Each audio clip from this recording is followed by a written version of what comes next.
Um estudo mostrou que o jejum intermitente, uma prática que vai alternando momentos de alimentação com longos períodos sem comer, como quase um dia inteiro, 24 horas, pode levar a uma compulsão alimentar. Essa pesquisa envolveu pelo menos 450 estudantes da Universidade de São Paulo.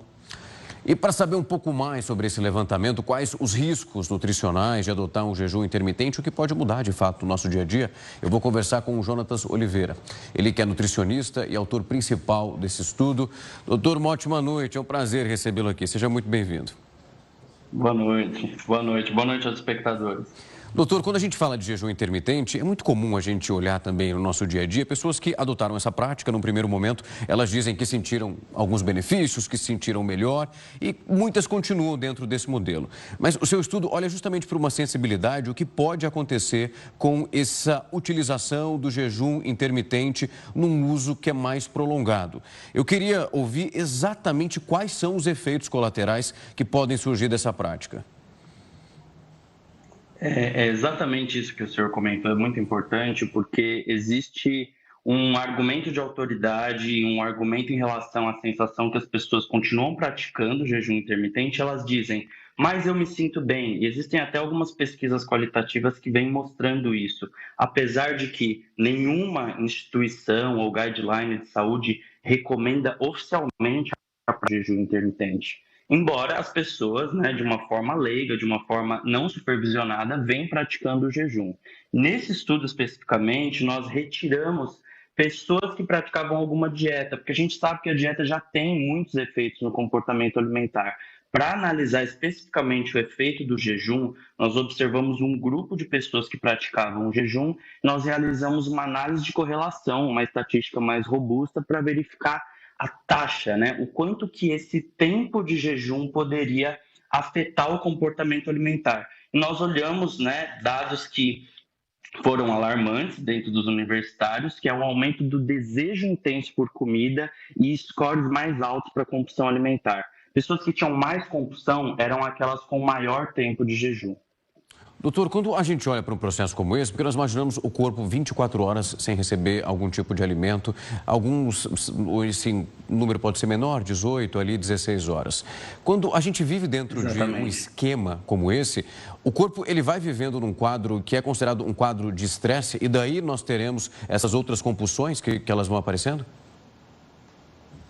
Exatamente. Nem todas as pessoas que praticam o jejum, elas vão apresentar previamente uma vulnerabilidade onde o jejum desencadeia mecanismos satisfatórios, a compulsão alimentar, o desejo intenso por comida. Mas não existe nenhuma segurança para empregar essa prática. Existe um outro ponto que pessoas que começam a praticar o jejum, elas começam a aumentar gradativamente o seu tempo de jejum. Então, atualmente, muitas pessoas decidem fazer um jejum completo de 24 horas ou de 36 horas, durante uma vez durante o mês. Além disso, durante a semana, 2 ou 3 ou 4 vezes na semana fazendo esse jejum intermitente. E não é algo dentro da nossa cultura brasileira, Nós temos uma cultura de café da manhã, nós temos uma cultura de almoço que muitos lugares nos Estados Unidos não têm, mas nós temos. Então, essa prática, ela corta dentro da trajetória de escolhas de um indivíduo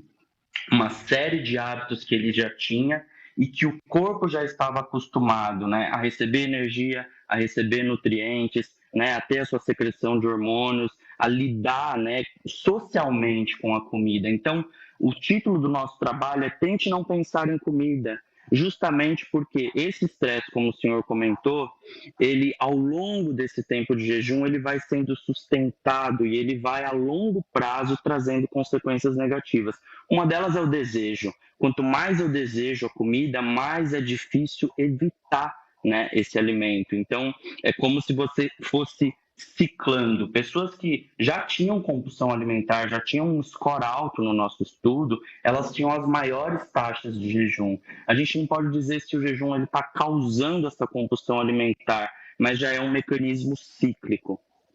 Doutor, eu estava olhando sobre esse assunto, eu li uma publicação que a USP fez e ali tem uma definição que eu achei muito interessante e eu queria ouvir o senhor sobre isso, sobre o comer dentro de um transtorno e comer transtornado, que é uma definição ali, tem algumas especificações. Eu queria entender um pouco dessa dinâmica, essa diferença. Existe uma associação americana que publicou em 2006 uma definição que é muito importante e ela é bem simples, né? O comer transtornado vai desde a simples dieta até os transtornos alimentares. Então, se você pensar num espectro, todas as pessoas com transtorno alimentar apresentam um comer transtornado, mas nem todas as pessoas com um comer transtornado terão um diagnóstico de transtorno alimentar. Em suma, um comer transtornado é uma prática alimentar, diversos comportamentos, pensamentos, sentimentos sobre a comida, que eles têm um foco no emagrecimento, um foco na perda de peso.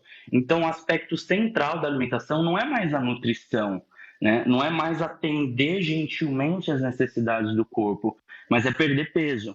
Então, isso quando vai ciclando, aumentando em frequência na vida de uma pessoa, a gente diz que esse comer ele está desordenado ou transtornado.